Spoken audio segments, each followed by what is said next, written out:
हाँ जी, तो मैं फिर से आप लोगों के सामने हाज़िर हूँ इस बार का वीकली बाज़ार टॉक लेके।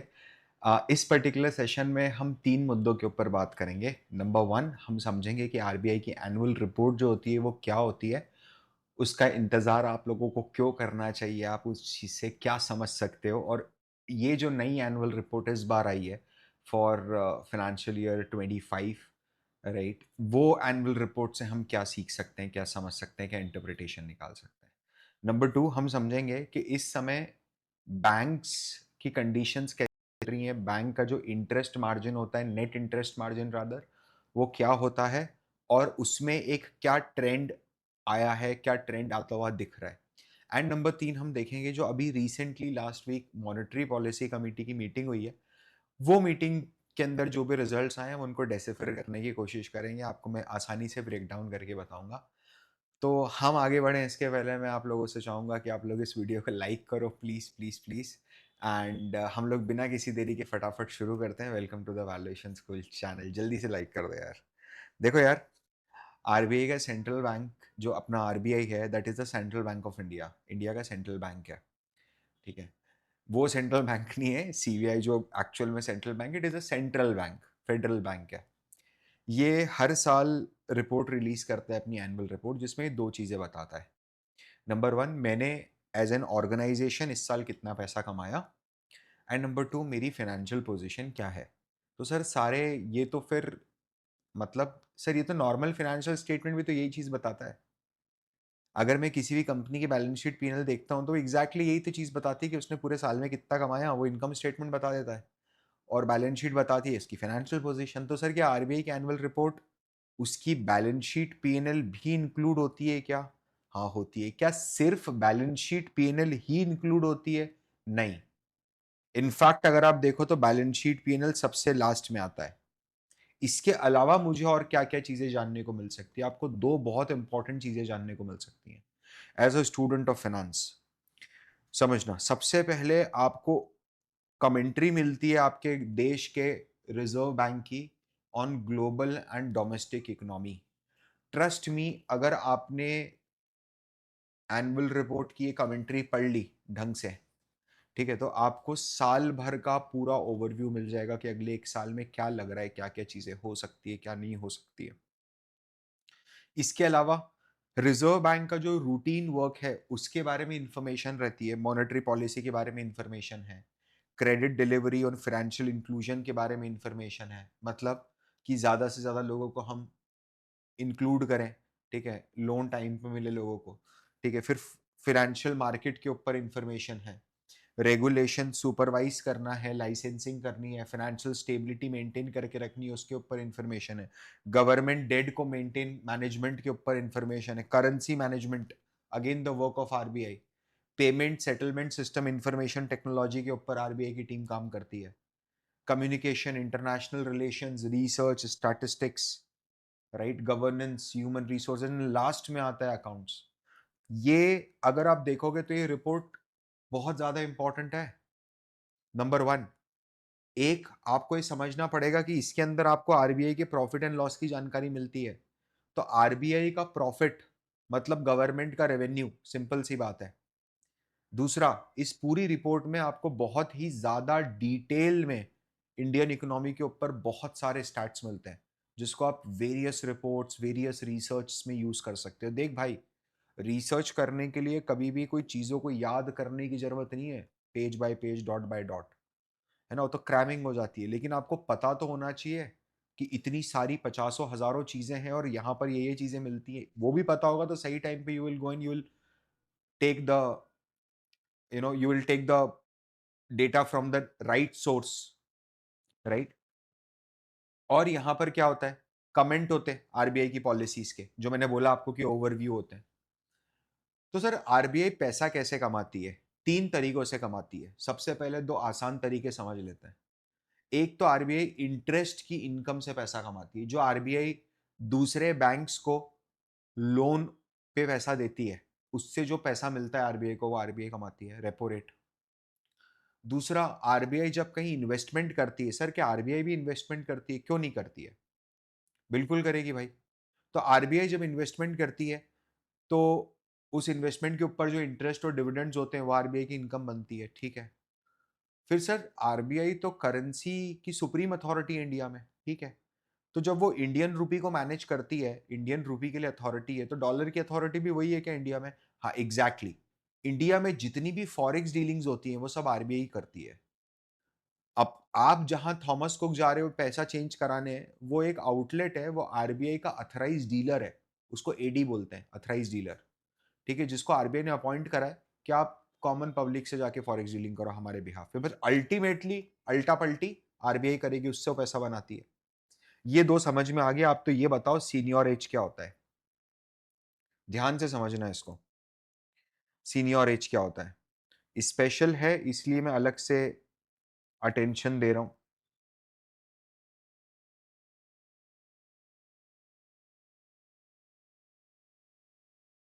2 बार चेक करने दे भाई, स्पेलिंग सही है ना? सही है। 5 बार लिख के आया था मैं इसकी स्पेलिंग, कि वीडियो रिकॉर्ड करते करते गलत नहीं हो जाना चाहिए, नहीं ऐसा नहीं है। बट एनीवेज, अगर आप जनरली बोलचाल की भाषा में अपने इकोनॉमिक्स के टीचर्स से बेसिक, पता नहीं ऐसा क्यों है, बट बेसिक बुक्स में देखोगे तो सीनियर एज का मतलब ये होता है कि अगर आरबीआई ने एक 500 रुपए का नोट पब्लिश करा, है ना, और इसकी जो कॉस्ट ऑफ प्रिंटिंग है, से फॉर एग्जाम्पल वो 15 रुपए आई, से फॉर एग्जाम्पल 15 रुपीज आई, और आरबीआई ने ये नोट गवर्नमेंट को दे दिया, मतलब बैंक को दे दिया, तो आरबीआई को बैंक ने इसके अगेंस्ट में कुछ तो दिया ही होगा, ट्रांजेक्शन होता है ना। तो आरबीआई को 500 रुपए की वैल्यू मिल गई। अब देखो, आप आरबीआई को 500 रुपए की वैल्यू मिल गई और आरबीआई ने सिर्फ 15 रुपए की कॉस्टिंग लगाई है। मतलब यहां पर सीनियर एज का जो प्रॉफिट हुआ मेरा, वो हो गया 485 रुपीज। नोट की वैल्यू माइनस नोट छापने की वैल्यू सीनियर एज है, ऐसा बोल दिया जाता है। ये सरासर गलत डेफिनेशन है, this is a half baked definition. Ideally senior age के केस के अंदर क्या होता है वो देखना, प्लीज अंडरस्टैंड। मैंने 500 रुपीज का एक नोट पब्लिश करा, इसकी जो प्रिंटिंग कॉस्ट आई है मेरी, वो आई है 15 रुपए, ठीक है।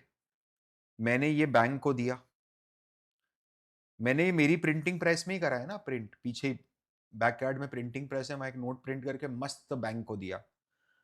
बैंक ने इसके अगेंस्ट में मुझे वैल्यू रिटर्न करी 500 रुपीज के वर्थ की, ठीक है सर। इसके ऊपर ये जो वैल्यू बैंक ने रिटर्न करी ना मेरे को 500 रुपए की, इसके ऊपर मैं जो भी इंटरेस्ट या इनकम कमाऊंगा, कुछ तो कमाऊंगा। अरे मैं आरबीआई हूं तो कुछ तो कमाऊंगा, तो से फॉर एग्जाम्पल ये 500 रुपए पे हमने 25 रुपए कमाए, ठीक है। तो इस केस के अंदर जो सीनियर एज है वो 10 रुपए है, ना कि 485 रुपीज। समझना, अब इधर कंसेप्ट समझना, सीनियर एज क्या है पता है? आपने नोट छापा, वो नोट छाप के आपने बैंक को दिया, उस बैंक ने आपको उस नोट की फेस वैल्यू के बराबर की एक वैल्यू दी, या तो सिक्योरिटी दे दी होगी आपको, ठीक है, या आपके अकाउंट में पैसा जमा कर दिया होगा। आपने तो कैश दिया, उसने अकाउंट में पैसा जमा कर दिया। ये पैसे को आपने कहीं पर इन्वेस्ट किया, उससे जो इंटरेस्ट की इनकम आई वो एक तरफ रखो, ठीक है, और ये नोट छापने की जो इनकम थी इसको दूसरी तरफ, कॉस्ट थी इसको दूसरी तरफ रखो, प्रिंटिंग कॉस्ट। वैल्यू से आई हुई इनकम 25 माइनस प्रिंटिंग कॉस्ट 15, तो सीनियरेज आया 10 का, रुपीज 10। ये सीनियरेज है, ध्यान से समझना। इसका कंसेप्ट अगर समझोगे तो कंसेप्ट क्या है पता है?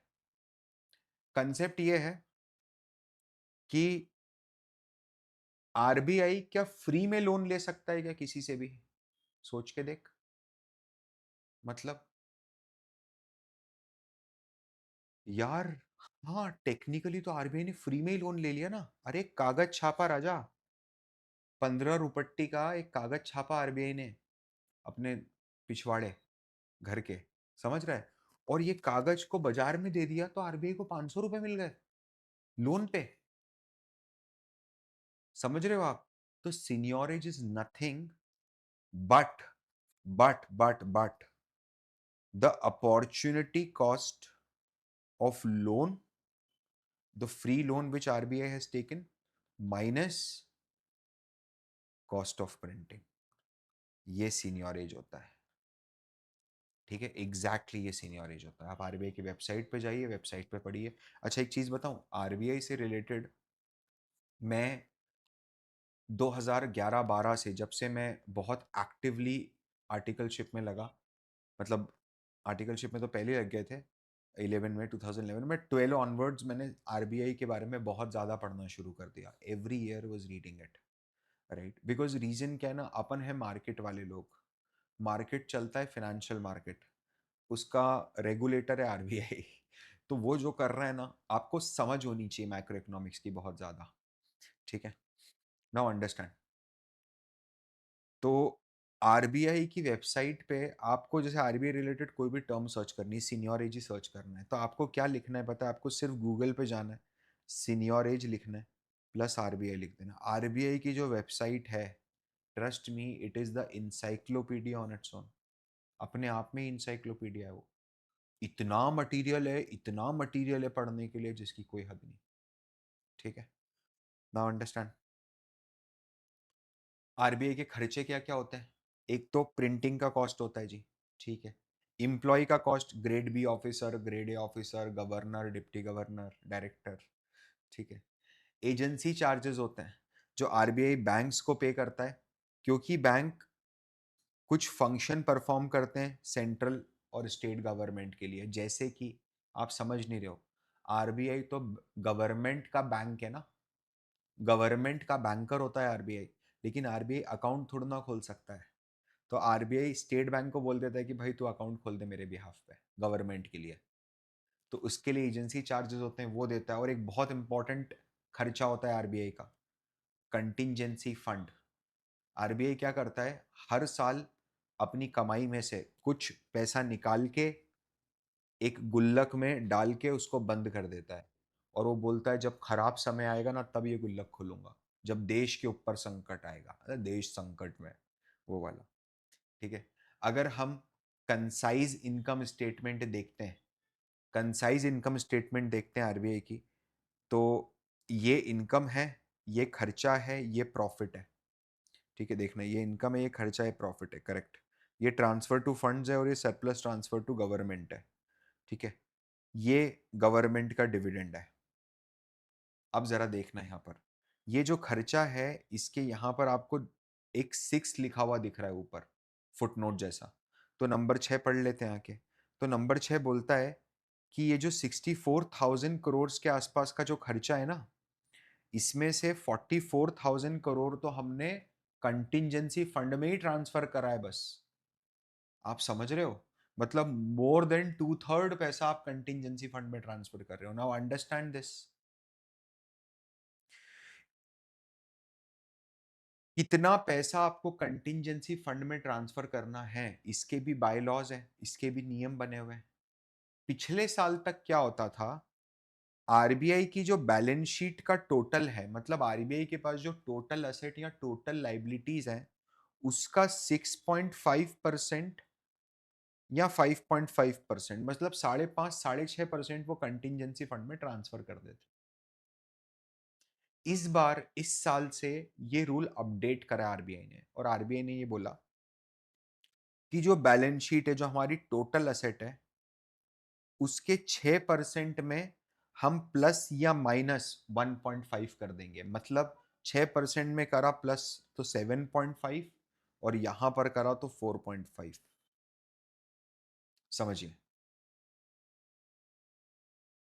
क्लियर है सब लोगों को? तो अब जो कंटिंजेंसी फंड ट्रांसफर होंगे, उसका रेंज क्या ज्यादा ब्रॉड हो गया है क्या पिछले वाले से? ब्रॉड हो गया, 1-1% और ज्यादा ब्रॉड हो गया। ठीक है। तो अच्छा, और एक चीज, एंड जब आरबीआई मार्केट रिस्क कैलकुलेट करेगी, ठीक है, तो वो दोनों ही चीजों को इंक्लूड करेगी, on balance sheet end of balance sheet. एक मिनट समझना, ऑन बैलेंस शीट आइटम क्या होती है? ऑन बैलेंस शीट आइटम ये होती है कि मैंने घर बनाया, ठीक है, और मैं बैंक से लोन लेने गया, ठीक है? और मैंने बैंक को कागज़ दिए, एक डॉक्यूमेंट साइन हुआ, एक स्टैम्प ड्यूटी पे करी और बैंक ने मुझे लोन दे दिया। ये लोन मेरी बैलेंस शीट में लिखा हुआ है, लायबिलिटी साइड में, कि मुझे बैंक को इतना रुपया देना है। ये है of on balance sheet liability, ठीक है? ऑफ बैलेंस शीट लायबिलिटी क्या है? मेरा छोटा भाई है, समझ रहे हो? वो एक दोस्त की दुकान पे पहुँच गया। मोबाइल की होलसेल दुकान थी उसकी और उसने दोस्त की दुकान से चार्जर, कवर ऐसे करते-करते 25-50 हज़ार रुपए की शॉपिंग कर दी, ठीक है? इस उम्मीद में कि ये पूरा सामान मैं लेके जाऊँगा और अपनी खुद की एक किंग कवर, मोबाइल कवर के नाम से दुकान ओपन कर दूँगा। वो दोस्त भी जानता है कि वो किस तरीके का व्यक्ति है, मेरा भाई। तो मेरे भाई ने क्या करा, मेरे को फ़ोन लगाया और मेरे को बोला, "भैया मैं आपके दोस्त के यहाँ खड़ा हूँ, 50,000 रुपए का माल लिया है बस। नया धंधा डाल रहा हूँ, ठीक है? थोड़ी मदद कर दो।" तो मैंने क्या करा, मैंने मेरे भाई को पैसा नहीं दिया डायरेक्टली। मैंने दोस्त को बोला, मेरा दोस्त से बात करा। बोला, "एक काम कर, इसको माल दे दे। अगर ये नहीं देगा, तो मैं दे दूँगा तेरे को पैसा।" मैंने उसको गारंटी दे दी। ये जो गारंटी होती है ना, ये मेरी बैलेंस शीट में थोड़ा ना रिकॉर्ड है। ये तो बैलेंस शीट में रिकॉर्ड तब होगी जब वो मेरा भाई फ्यूचर में डिफ़ॉल्ट मार देगा। आई होप आपको समझ में आ रहा होगा। तो अब जब मार्केट रिस्क का कैलकुलेशन करेगा आरबीआई, तो आरबीआई दोनों चीज़ों को इंक्लूड करेगा। आरबीआई सारी फॉरेन करेंसीज़ को इंक्लूड करेगा। ठीक है? ये सिग्निफिकेंट क्यों है? क्योंकि इकोनॉमिक कैपिटल फ्रेमवर्क करके एक फ्रेमवर्क होता है आरबीआई का, उसमें आरबीआई ने चेंज करा है। इकोनॉमिक कैपिटल फ्रेमवर्क क्या है? Under this new framework, RBI has increased it's contingency reserve, a kind of emergency funds, from earlier 5.5 to 6.5 to 6 to 7.5% range. Because of this higher reserve, चूंकि अब reserve ज्यादा हो गया है, तो क्या जो डिविडेंड जाता है गवर्नमेंट को वो कमती हो जाएगा क्या? लोअर देन एक्सपेक्टेड, ठीक है? फिनशॉट बहुत अच्छा न्यूज़लेटर है, शाउट आउट है मेरा, मेरी तरफ से, ठीक है? आप लोग पढ़ा करिए उसको, ठीक है? उसने भी इसको बहुत अच्छे से कवर किया, आरबीआई रिस्क बफर डिलेमा करके, ठीक है? लेकिन उसके बाद भी अगर आप देखोगे ना, तो जो डिविडेंड आरबीआई अपनी गवर्नमेंट को देती है वो बहुत सिग्निफिकेंट है, 2.7 करोड़ लाख करोड़। इतना सब होने के बाद भी हर साल 2,70,000 लाख करोड़, 2,70,000 आरबीआई गवर्नमेंट को देती है। तो ये इंपॉर्टेंट क्यों होता है गवर्नमेंट के लिए, आरबीआई से आया हुआ डिविडेंड?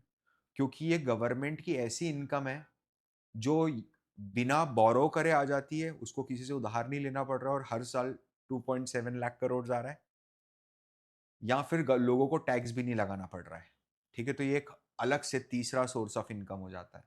ये हेल्प करता है गवर्नमेंट को, क्योंकि गवर्नमेंट कोई प्रॉफिट बनाने की मशीन तो है नहीं। गवर्नमेंट के खर्चे हमेशा ज़्यादा होते हैं उसके कमाई के मुकाबले। गवर्नमेंट हमेशा ज़्यादा खर्चा करती, कमाती कम है। जो बीच का गैप होता है उसको फिस्कल डेफिसिट बोलते हैं। तो जो फिस्कल डेफिसिट है, वो क्या, ये आरबीआई के डिविडेंड आने से कम हो जाएगा। सिंपल सी बात है, इनकम बढ़ जाएगी। अच्छा, और एक बात और सोचो ना, गवर्नमेंट के पास जो है 2,40,000 करोड़ आ रहा है, गवर्नमेंट ने कोई पर्स में डालने के लिए थोड़ा ना रखा है पैसा। गवर्नमेंट भी इस पैसे को फिर से इकोनॉमी में डालेगी क्या? बैंक्स तक पहुंचेगा ये पैसा फिर से धीरे धीरे करके। अल्टीमेटली पैसा रोटेशन में ही है, ठीक है? अगर हम आरबीआई के बैलेंस शीट की वर्किंग को समझने की कोशिश करें, तो आप देखोगे जो आरबीआई की बैलेंस शीट है, वो as a percentage of GDP decline हो रही है धीरे धीरे। ध्यान से समझना, अभी मैं आरबीआई की बैलेंस शीट एक आपको दिखाता हूं। देख नजर आरबीआई की बैलेंस शीट में क्या क्या चीजें होती हैं। लाइबिलिटी साइड में देखोगे तो कैपिटल है, 5 करोड़ रुपए के कैपिटल से खड़ा करा था आरबीआई को। फिर कुछ छोटे मोटे रिजर्व फंड्स हैं, ठीक है? जो आरबीआई ने अपने डे टू डे ऑपरेशंस के लिए बचा के रखा है पैसा, $1 बिलियन के आसपास, 65,000 करोड़, 6,500 करोड़, ठीक है? फिर डिपॉजिट्स हैं जो आरबीआई ने करे हुए हैं। अच्छा, ये डिपॉजिट फॉरेन डिपॉजिट्स भी हैं। ये डिपॉजिट है जो आरबीआई के पास लोगों ने करे हुए हैं, ठीक है? बैंक्स ने करे हुए हैं। फिर कंटिंजेंसी फंड है 5 लाख करोड़ का, ठीक है? जो अपन ने बताया, असेट डेवलपमेंट फंड्स है, अलग अलग तरीके के फंड्स है, कितनों के नोट इशू करे हुए हैं, वो भी तो लाइबिलिटी है ना? क्या ये भी लाइबिलिटी? आरबीआई ने 36,87,827 करोड़ के नोट्स इशू कर रखे हैं। कारण क्या है, ये लायबिलिटी कैसे होता है पता है? ये ऑटोमैटिकली लायबिलिटी बनता है। ये लायबिलिटी कैसे बनता है? जैसे ही आरबीआई ने एक नोट इश्यू करा, ठीक है? क्या उस नोट पे लिख दिया जाता है कि मैं धारक को ₹200 अदा करने का वचन देता हूँ, ₹500 अदा करने का वचन देता हूँ, है ना? वो तो धारक आ जाएगा कभी भी पैसा लेने के लिए उसका, तो लायबिलिटी हो गई। एसेट साइड में क्या होता है? जो कॉइन्स वगैरह इनके पास पड़े हैं, गोल्ड पड़ा है आरबीआई के पास, इन्वेस्टमेंट जो फॉरेन इन्वेस्टमेंट्स है, डोमेस्टिक इन्वेस्टमेंट्स हैं, लोन्स दे रखे हैं, ठीक है? ये सब चीज़ें आरबीआई की बैलेंस शीट में होती हैं। अब क्या होता है ना, आरबीआई की जो बैलेंस शीट का साइज़ है, उसमें डिक्लाइन आया है as a percentage of GDP. मतलब जीडीपी के मुकाबले आरबीआई की जो बैलेंस शीट के साइज़ का परसेंटेज है, वो कम हुआ है। अगर जीडीपी के मुकाबले आरबीआई के बैलेंस शीट का परसेंटेज ज़्यादा है, तो इसका मतलब ये है कि आरबीआई ने बहुत ज़्यादा इंटरवेंशन करा है। आरबीआई बार-बार एक्टिव रहा है पूरे साल। फॉरेक्स परचेज़ करी है धड़ल्ले से, बॉन्ड्स बाय करें, आरबीआई ने एक्टिविटी तेज करी है अपनी, ठीक है? अगर ये नीचे गिर रहा है as a percentage of GDP, ठीक है? तो इसका मतलब ये है कि एक्टिविटी स्लो है। अगर आप कभी भी देखना बैलेंस शीट अगर आरबीआई की बढ़ रही है, तो सिस्टम में लिक्विडिटी ज़्यादा आएगी, ठीक है? मॉनेटरी पॉलिसी हल्की हो रही है, लूज़ हो रही है। वहीं पर ही जब बैलेंस शीट श्रिंक करेगी, छोटी होती जाएगी as a percentage of GDP, तो वो टाइटनिंग स्टांस है, राइट? आरबीआई लिक्विडिटी खींच रहा है मार्केट से पूरी, समझना। अब क्या है, अब जो ट्रेंड आया है ना, अब वो डिक्रीजिंग का ट्रेंड नहीं, आप आइडियली बोलोगे तो ये फ्लैट हो गया है 2001 के बाद से, 2021 के बाद से, ठीक है? Now understand. आरबीआई की बैलेंस शीट ओवरऑल बढ़ी है, बैलेंस शीट तो 8% बढ़ी है पिछली बार के मुकाबले इस बार, बट बैलेंस शीट का total as a percentage of GDP flat है। मैं ये बोलने की कोशिश कर रहा हूं, ठीक है? आरबीआई की बैलेंस शीट का एक्सपेंशन कहां से आएगा? कहां से हुआ? ये जो 8% भी बढ़ा है, ये किन कारणों से हुआ? आरबीआई ने भर भर के गोल्ड खरीदा। सिर्फ आरबीआई ने नहीं खरीदा, चाइना ने भी खरीदा, जर्मनी ने भी खरीदा, सब ने खरीदा, ईरान ने भी खरीदा। क्यों? डॉलर अनस्टेबल हो गया, ठीक है? उसके बाद फॉरेक्स रिजर्व्स इंक्रीज हुए हमारे, लोन्स इन एडवांसेस जो आरबीआई ने दिए, उन सब फैक्टर्स के कारण आरबीआई की बैलेंस शीट का साइज बड़ा है। हमें समझना पड़ेगा कि जो आरबीआई की बैलेंस शीट होती है और जो एक बैंक की, नॉर्मल बैंक की बैलेंस शीट होती है, उसमें फर्क होता है। एक नॉर्मल बैंक क्या करता है? पहले पैसा उठाता है मार्केट से, पहले डिपॉजिट एक्सेप्ट करता है, पहले उसकी लाइबिलिटी क्रिएट होती है, उसके बाद वो असेट बनाता है, उसके बाद वो लोन देता है। पहले डिपॉजिट एक्सेप्ट करूंगा, पैसा आएगा, फिर उस पैसे से लोन दूंगा, ठीक है? आरबीआई के केस के अंदर क्या होता है? पहले असेट क्रिएट होती है, समझना। लाइबिलिटी तो ऑटोमेटिकली क्रिएटेड है, नोट ही देना है ना उसको, और क्या करना है? समझ रहे हो आप? जो अभी बताया था मैंने आपको पूरा फंडा। तो आरबीआई की बैलेंस शीट जो अपन ने देखा, तीन तरीके से एक्सपैंड हो रही है। गवर्नमेंट अगर बॉन्ड खरीद रहा है बाजार में से, तो इसका मतलब है बाजार में गवर्नमेंट, आरबीआई पैसा डाल रही है गवर्नमेंट बॉन्ड खरीद के, समझना। अगर आरबीआई ने फॉरेन रिजर्व्स अपने बढ़ा दिए हैं, और बढ़ाए भी हैं, उसका रीजन था डॉलर को स्टेबलाइज करना था। डॉलर गिर बढ़ते ही जा रहा है, बढ़ते ही जा रहा है, रुपया गिरते ही जा रहा है, गिरते ही जा रहा है, गिरते ही जा रहा है। और रेट कट के कारण भी बढ़ता है, बिकॉज लेंडिंग बूस्ट होती है, समझना। तो ओवरऑल आरबीआई की बैलेंस शीट अगर एक्सपैंड हो रही है, तो it is very good, because वो हेल्प करेगी इकोनॉमी को ग्रो करने में, ठीक है? लोगों को आसानी से लोन मिलेगा, माहौल फिर से ग्रोथ का हो जाएगा, इंटरेस्ट कॉस्ट कम हो जाएगी, ठीक है? बट अगर ये बहुत ज्यादा ग्रो हो जाए, तो फिर इसके नेगेटिव इफेक्ट भी हैं। इन्फ्लेशन आ जाएगा, असेट बबल क्रिएट हो सकती है रियल एस्टेट में, स्टॉक में। करेंसी बहुत ज्यादा डिप्रिशिएट हो सकती है, अगर आपने बहुत ज्यादा पैसा छाप दिया तो करेंसी डिप्रिशिएट हो जाएगी, ठीक है? अगर आप इस समय बैंक्स के कुछ ट्रेंड समझोगे, देखोगे, तो आपको पता चलेगा कि आरबीआई ने जो रेट कट की साइकिल है अपनी, वो 2025 फरवरी से स्टार्ट करी। तो इसका मतलब ये है कि अब धीरे धीरे लेंडिंग रेट कम होते जाएंगे, ठीक है? और ये उम्मीद है कि बैंक अब ज्यादा लोन देना शुरू करेंगे, आरबीआई ने इसी कारण से लेंडिंग रेट कम करे, ठीक है? आपको ये समझना पड़ेगा, इसी के साथ साथ बैंक लोन तो सस्ते में देगा, लेकिन क्या बैंक का जो कॉस्ट ऑफ फंड है, बैंक जिस रेट पे पैसा उठाएगा, क्या वो भी डिक्लाइन होगा क्या? मतलब क्या एफडी के रेट भी डिक्लाइन हो जाएंगे? डिक्लाइन हो जाएंगे, उसमें कुछ मतलब देर इज नो। तो सर इसका इम्पैक्ट क्या आएगा नेट मार्जिन पे? ठीक है, तो इसका इम्पैक्ट समझना, अगर मेरा कॉस्ट ऑफ फंड कम होता है, ध्यान से समझिए, ठीक है, और मेरा जो लेंडिंग रेट है वो भी कम हो जाता है, तो मेरा जो नेट इंटरेस्ट मार्जिन है उसके ऊपर कोई इंपैक्ट ही नहीं आएगा। सर ये नेट इंटरेस्ट मार्जिन होता क्या है? तूने ऑन एन एवरेज 12% से लोन दिया, तेरी डिपॉजिट्स का ऑन एन एवरेज 7% का रेट ऑफ इंटरेस्ट था, तो तूने ऑन एन एवरेज कितना परसेंट कमाया? मैंने 5% कमाया। ये 5% जो आपने कमाया है, that is your net interest margin. तो अब ये भी मैं 1% से गिरा दूं और ये भी मैं 1% से गिरा दूं, मतलब ये 12 को 11 कर दूं और 7 को 6 कर दूं, तो भी उससे कोई फर्क थोड़ा ना पड़ेगा। 11 माइनस 6 इज अगेन 5। अब यू गेटिंग माय पॉइंट। होगा क्या अगर एफडी की रेट धीरे धीरे गिरे और मेरे लोन का रेट तेजी से गिर जाए?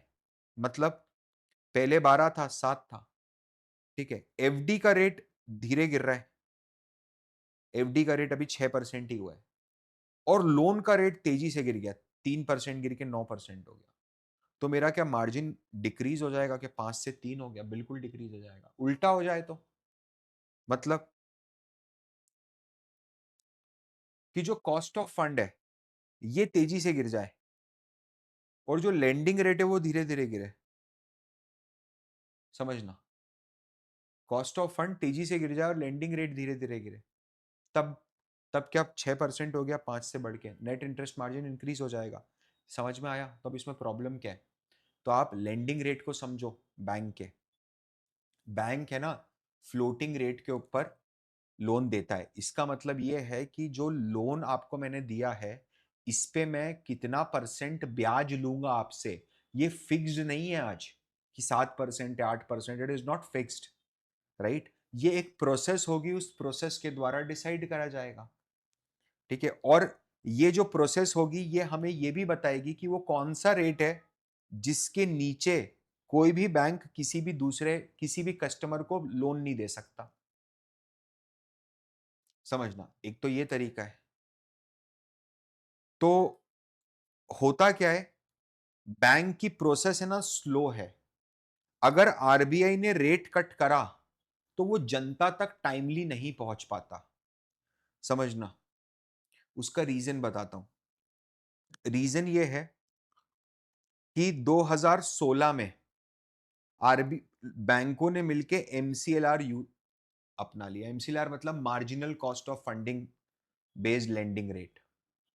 समझना, फंडा क्या है वो देखो, आपको पूरा फंडा समझ में आएगा। आरबीआई, बैंक और आप। आरबीआई बैंक को रेपो रेट पे पैसा देता है।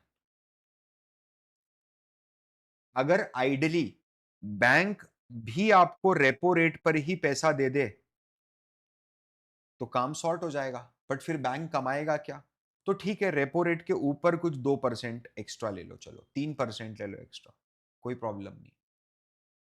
अगर बैंक ऐसा करने लग जावे तो क्या होगा पता है? आरबीआई ने जैसे ही रेपो रेट कम या ज्यादा करा, क्या वेरी नेक्स्ट डे आपके लोन पे इंपैक्ट पड़ेगा उसका, आपकी ईएमआई पे इंपैक्ट पड़ेगा? बिल्कुल पड़ेगा। बट अभी बैंक क्या बदमाशी कर रहे हैं 2016 से, इन्होंने बोला हम तो आरबीआई से रेपो रेट पे लोन लेंगे, लेकिन हम जनता को रेपो रेट पे लोन नहीं देंगे। रादर हम जनता को एक नए रेट पे लोन देंगे जिसको बोलेंगे एमसीएलआर, और ये हम डिसाइड करेंगे कि एमसीएलआर कितना होगा। एमसीएलआर +3% पे लोन देंगे, और ये एमसीएलआर कौन डिसाइड करेगा? बैंक डिसाइड करेगा। तो अब होता क्या है, आरबीआई ने तो रेपो रेट कम कर दिया, बट बैंक ने एमसीएलआर रेट कम करा ही नहीं। हर बैंक का अपना अपना एमसीएलआर रेट है, बेस रेट है। बैंक ने अगर कम नहीं करा है तो आपकी ईएमआई पे कोई फर्क नहीं पड़ेगा। समझना, 2016 के अंदर ये चीज हुई। इसके बावजूद भी जो इसको क्या बोलते हैं, इसको बोलते हैं मॉनेटरी पॉलिसी ट्रांसमिशन, कि आरबीआई ने अगर कुछ खटका स्विच दबाया है तो उसका इंपैक्ट जनता तक कितनी जल्दी कितनी तेजी से पहुंच रहा है। फिर 2019 में क्या हुआ, एमसीएलआर की जगह एक नई चीज आई, external benchmark linked lending rate. EBLR, ये जो थे ये रेपो रेट से लिंक्ड है सीधे। मतलब 2016 में ये आया और ये चीज जो हुई ना ये 2019 में बैंक्स ने करना शुरू कर दी। तो आप देखोगे तो प्राइवेट बैंक्स के साथ क्या हो रहा था, ग्रोथ बहुत ज्यादा हो चुकी थी ऑलरेडी। मतलब India is a well penetrated market in terms of banking, अच्छा ग्रोथ है, अच्छा पेनिट्रेशन है बैंक्स का। ठीक है, हर जगह आप कहीं भी चले जाओगे आपको बैंकिंग सिस्टम मिल ही जाएगा। मतलब ऐसा नहीं है कि आप पूरे पूरे दिन चल रहे हो और आपको बैंकिंग सिस्टम नहीं मिल रहा है, बैंक तो मिल ही जाएगा। राइट। तो क्या हुआ ब्रो, प्राइवेट बैंक से ना ग्रोथ एक स्टैग्नेंट हो गई, एक पॉइंट पे आके रुक गई प्राइवेट बैंक्स की। अब तकनीक तो चाहिए कुछ ना कुछ, तो उन्होंने बोला एक काम करते हैं अपन, है ना, थोड़े टाइम के लिए मार्जिन पे हिट लेते हैं। थोड़े टाइम के लिए अपन अपना मार्जिन थोड़ा कॉन्ट्रास्ट करते हैं, कॉन्ट्रैक्ट करते हैं, एंड हम लोग हमारे नए कस्टमर्स को एमसीएलआर की जगह डायरेक्ट रेपो रेट पे लोन ऑफर करते हैं। तो उससे होगा क्या, जिन लोगों का लोन दूसरे बैंकों में एमसीएलआर से चल रहा है वो सब लोग हमारे यहाँ पर लोन ट्रांसफर करवा लेंगे। 1.5% का फर्क है। आप ये देखिए, ये जो ऑरेंज वाला एरिया है ये एमसीएलआर है, ठीक है, और ये जो ग्रीन वाला एरिया है ये रेपो रेट लिंक्ड लोन है। लेफ्ट में जो चार्ट आपको दिख रहा है ये पब्लिक सेक्टर बैंक से पीएसयूज है। आप देखो पीएसयू के अंदर आज भी ये परसेंटेज ऑफ एमसीएलआर जो है वो कांस्टेंट है, खड़ा हुआ एज इट इज। लेकिन प्राइवेट बैंक्स के अंदर क्या वो धीरे धीरे धीरे धीरे कम होता जा रहा है, क्या कॉम्पिटिटिवनेस बढ़ रही है। तो मतलब ये है कि प्राइवेट बैंक अब ज्यादा पैसा नहीं कमा पर, एमसीएलआर में तो बदमाशी करता हूं ना मैं, रेपो रेट अगर 6% है तो एमसीएलआर को 7-8% रखता हूं जानबूझ के। समझना, प्लीज अंडरस्टैंड। तो अब यहां क्या हो रहा है, कॉस्ट ऑफ फंड तो धीरे हो रही है, कम हो रही है, और लेंडिंग रेट तेजी से गिर रहा है। तो मेरे सब लोगों के नेट इंटरेस्ट मार्जिन पिछली बार के मुकाबले कम हो रहे हैं। सेम यही चीज हुई है। कॉन कॉल के अंदर पूछा, as you are aware that the net interest margin was 4.41%, ठीक है, compare to about 4.25% in the previous quarter में 4.41% था, इस बार 4.25% हो गया है। ठीक है। The movement in NIM from Q3 to Q4 was primarily due to the day count which we had highlighted earlier, CRR reduction in Q3 and same interest on tax funds, which was partially offset by repo rate and increase in cost of fund. Exactly यही बोल रहा है वो, cost of fund बढ़ गया भैया इसलिए net interest margin कम हुआ है। आप देखिए ऑलमोस्ट ऑलमोस्ट आप देखिए रेपो रेट कम होने के कारण सारे बैंक्स ने रेट्स अपने कम करें। जनवरी 25 से लेकर के अप्रैल 25 देखोगे तो हर तरह के लोन के रेट्स कम हुए। राइट, ये बताता है that now that the trend has been changing, MCLR से ज्यादा कॉम्पिटिटिवनेस की तरफ बढ़े। इम्पैक्ट समझते हैं रेट कट का भी। मॉनेटरी पॉलिसी का मीटिंग हुआ 2 दिन पहले, 3 बड़े हाइलाइट्स आए हैं। एक है रेपो रेट को 50 बेसिस पॉइंट से कट करा गया है, 50 बेसिस पॉइंट मतलब 0.5%। एक है कैश रिजर्व रेशियो जो है उसको 1% से कट करा गया है। और स्टांस जो है कि फ्यूचर में इकोनॉमी कैसी दिख रही है अपने गवर्नर को, तो न्यूट्रल से अकोमोडेटिव करा गया है कि नहीं ठीक ठाक दिख रही है, चल जाएगा काम, न्यूट्रल तो नहीं है। एक एक करके समझते हैं। बट अगर आपको मॉनेटरी पॉलिसी वाकई में बहुत डिटेल में समझना है तो ये वीडियो मैंने बनाई, ये जरूर देखना आप। ठीक है, ये मास्टर क्लास है भाई, मैक्रो इकोनॉमिक्स पे, मॉनेटरी पॉलिसी पे। मैं नीचे डिस्क्रिप्शन में डलवा दूंगा, ये वीडियो डाल दूंगा। ठीक है, आप जरूर देखिएगा इसको। ठीक है। तो यहाँ पर मैं तो फिर बोल रहा हूँ, अगर अभी आपने अभी तक नहीं देखा है तो पहले ये देखो फिर यहाँ पर आओ। अगर ऑलरेडी देखा है, पता है आपको, तो बैठो, रिवाइज कराऊंगा मैं आपको। आरबीआई क्या होता है ना, मॉनेटरी पॉलिसीज के थ्रू मल्टीपल एक्शंस लेता है। जैसे कि आरबीआई अपने रेट को एडजस्ट करता है। रेट को एडजस्ट करता है मतलब कि कितना परसेंट लोन दे सकता हूँ, कितना परसेंट पे लोन दे सकता हूँ, कितना परसेंट पे डिपॉजिट एक्सेप्ट करूंगा। तो अगर लोन का रेट जो आरबीआई बैंक को लोन दे रहा है वो लोन का रेट आरबीआई ने सस्ता कर दिया तो बैंक ज्यादा लोन लेंगे। मार्जिनल स्टैंडिंग फैसिलिटी मतलब जब बैंक को छोटे से पीरियड के लिए लोन चाहिए, 1 रात 2 रात के लिए, है ना, और कोई गिरवी नहीं रख रही बैंक कोई भी चीज, रेपो रेट के लिए तो, रेपो लोन के लिए तो गिरवी रखना पड़ेगा। यहाँ पर बैंक कुछ भी गिरवी, अनसिक्योर्ड लोन है। ओपन मार्केट ऑपरेशंस मतलब आरबीआई रोज आता है 2-3 घंटे बैंक्स के सामने और बोलता है कि अगर आपको कोई बॉन्ड वॉन्ड बेचना है तो मेरे को बेच दो, कुछ खरीदना है तो मेरे से खरीद लो। आरबीआई ऐसा क्यों करता है? मतलब कि स्टॉक मार्केट जैसा ओपन ऑपरेशन मार्केट्स होता है कि यस, आरबीआई ऐसा क्यों करता है ताकि लिक्विडिटी बनी रहे बैंक्स में। वैसे तो बैंक एक दूसरे को भी बेच सकते हैं, बट अगर किसी ने खरीदने बेचने से मना कर दिया तो आरबीआई तो रोज ही आ रहा है खरीदने बेचने। कैश रिजर्व रेशियो क्या होता है? जब भी आप आरबीआई के पास बैंक का लाइसेंस लेने जाते हो तो आरबीआई बोलता है मैं लाइसेंस तो दे दूंगा, लेकिन आपके पास जितनी भी डिपॉजिट्स होंगी ना, उसका कुछ परसेंटेज आपको हमारे पास जमा करके रखना पड़ेगा एज अ सिक्योरिटी। कल को अगर जनता का पैसा डिपॉजिट करके आप 9-2-11 हो गए, आप रफू चक्कर हो गए, तो मैं पैसा दूंगा जनता को। तो ये होता है कैश रिजर्व रेशियो। सोचो, अगर आरबीआई कैश रिजर्व रेशियो को कम करता है 1% से, तो इसका मतलब ये है क्या कि अब बैंक को कम परसेंटेज ऑफ डिपॉजिट आरबीआई के पास जमा करना है। इसका मतलब बैंक ज्यादा लोगों को लोन दे सकता है। Again it is a loose monetary policy. ठीक है।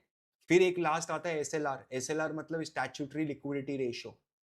बैंक, आरबीआई ये बोलता है देख, तू इंडिया में बैंकिंग लाइसेंस मैंने तेरे को दे दिया, अब तू अगर बैंक खोल के बैठा है ना, तो तेरे पास जैसे 100 करोड़ का डिपॉजिट है ना, तो उसका 12 करोड़ रुपए तू हमेशा तेरे पास रख, 10-12 करोड़ रुपए।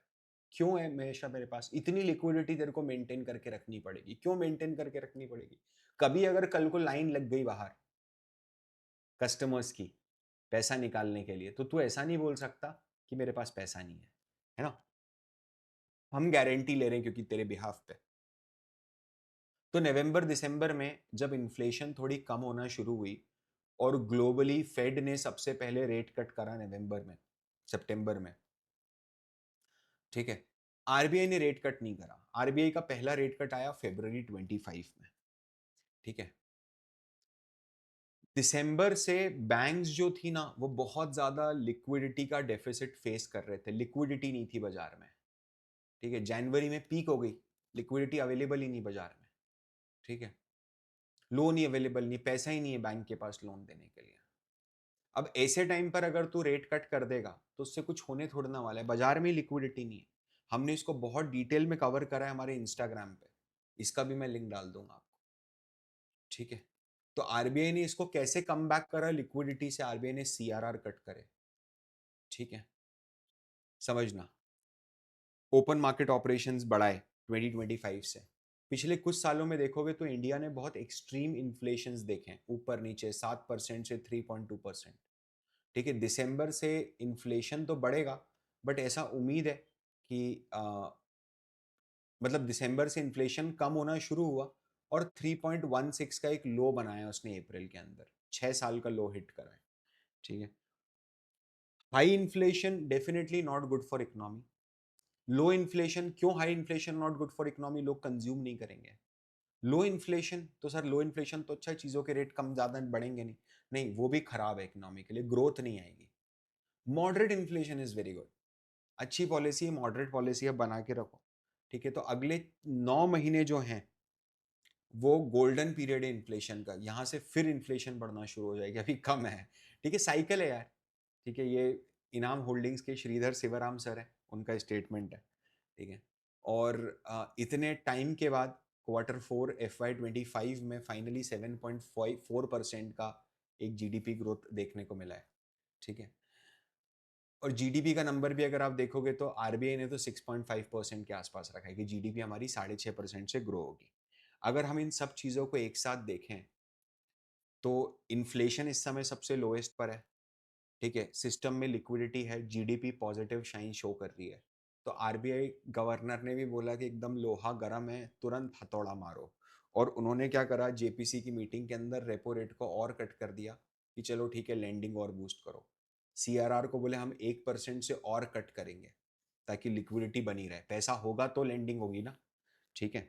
और इन स्टैंस को अपने इकोनॉमी के ऊपर जो स्टैंस है अपना, उसको न्यूट्रल से अकोमोडेटिव कर दिया है ना, कि यार लिक्विडिटी ऑपरेशंस हैं, रेट कट्स हैं, आरबीआई के डिविडेंड्स हैं।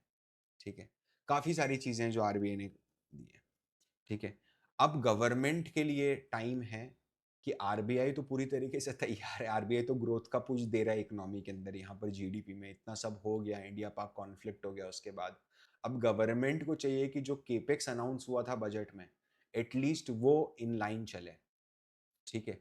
और आरबीआई मोस्ट प्रोबेबली जब आरबीआई अपना स्टैंड अब अगर पलट करता है तो वो तभी करेगा जब इन्फ्लेशन वापस पीक आउट करने लगेगा, उसके पहले तो बहुत मुश्किल है।